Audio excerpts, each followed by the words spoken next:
Sometimes she just needs to tune out the world. So tune in to iHeartRadio. So much more than just the best radio stations from all over the country. Download or open the free iHeartRadio app today.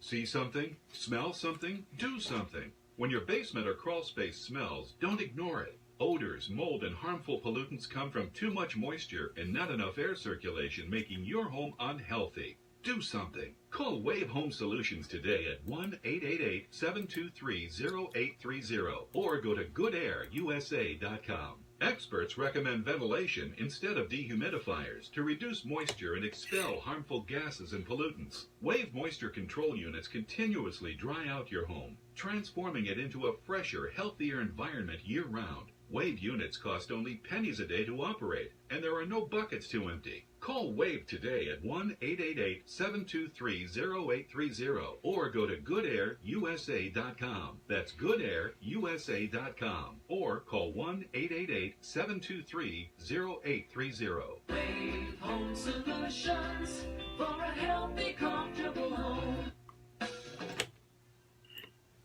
Welcome back. I'm Marky Billson. The name of the program, Tri-City Sports Now.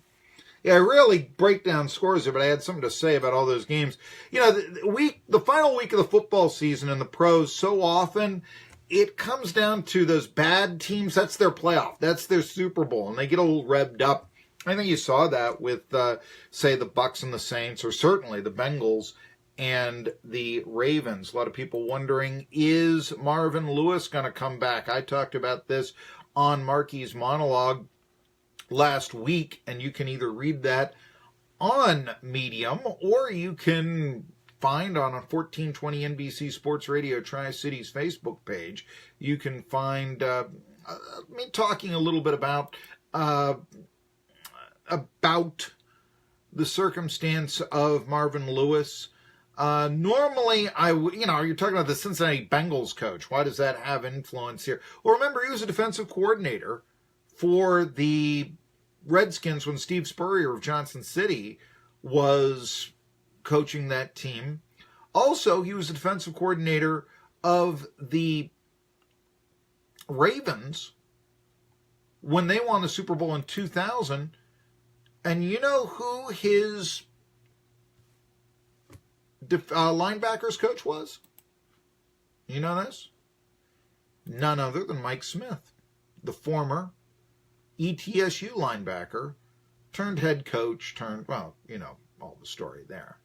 Now, Marvin Lewis is keeping, kind of mums the word about what's gone on, I guess, in terms of his coaching future. In fact, it said the Bengals will wait a couple of days before they make a decision. I'm even wondering a little bit about did the victory of the Bengals keep his job? Seems a little bit far-fetched after 2 9-loss seasons, but he also really has a lot to do with the scouting and such. You look at Boyd, he got into some legal trouble earlier. You say, how would that help Marvin Lewis? It's because so many Bengals players have gotten in trouble, off-field stuff, lack of discipline. But here, what I'm saying is that other teams, probably for the better, would say, I don't know about this guy. Could be a character person. Marvin Lewis says, no, I want him on my team. Anyway, I've always thought, he has a lot to do with the Bengals. They've got a lean staff. Mike Brown's their general manager, but he defers to Lewis a lot in terms of drafting and all this. And it's just apparent that Lewis does not take into account, the guy was arrested? Okay, he does not hold that against some of his players the way other coaches would. Pac-Man Jones, come here. Yeah, we want you. So wait, this is what Marvin Lewis had to say about his future. The week and the week before that, and back in 03 after the first game. You never know when the last game is, so I don't need to do any, I don't have any reflection. The point being that if one of the bad boys, there was, I think, a marijuana charge or something with Boyd, earlier on in the year, if that happens and that's a Lewis player, and then he goes and wins the ball game the way he does, maybe that's an argument for saying, hey, you can't hold what they do off the field on me. I'm going to bring the talent in here, though. Who else is? That's all I'm saying. It's an odd way to look at it. I give it, it's like, but one of the bad boys of Marvin Lewis won a ball game last night. So we'll see. Anyway, it is black. I also think the Bengals going hemming and hawing kind of shows a little bit of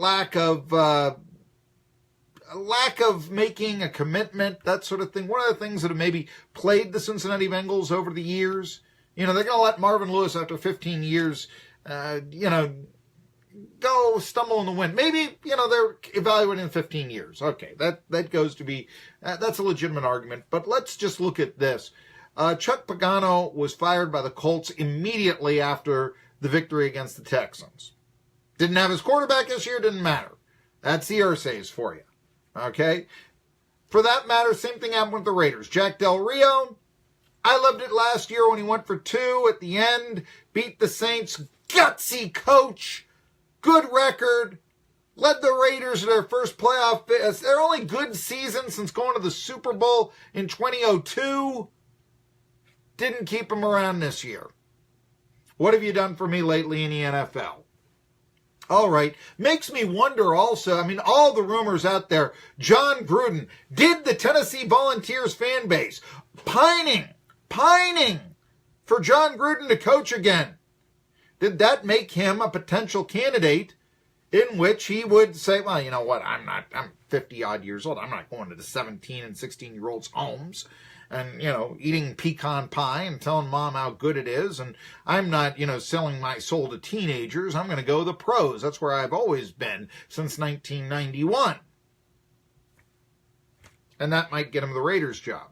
Raiders, I know, are going to want to have a new broom sweep clean. They're going to move to Las Vegas sooner or later. Since they hired Del Rio and now are going to hire Gruden, that's what the rumor says, maybe that means it's going to happen sooner, which I think it should do.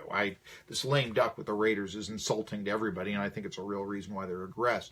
Jim Caldwell was fired, despite the fact his team went 9-7, which is pretty good in Detroit.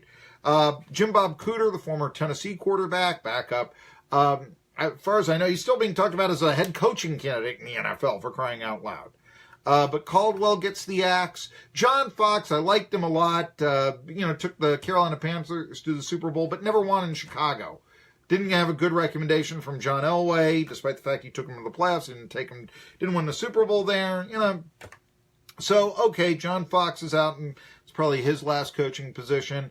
Vance Joseph is going to come back for the Broncos, though. More on the coaching tracker as time goes by here. Like I said, we're going to hear from Marvin Lewis, what's going to happen there shortly. But it's Black Monday in the NFL. Tri-City Sports Now. Steve Forbes next. WBNB Irwin, 1420 NBC Sports Radio Tri-Cities on Facebook, Instagram, and Twitter.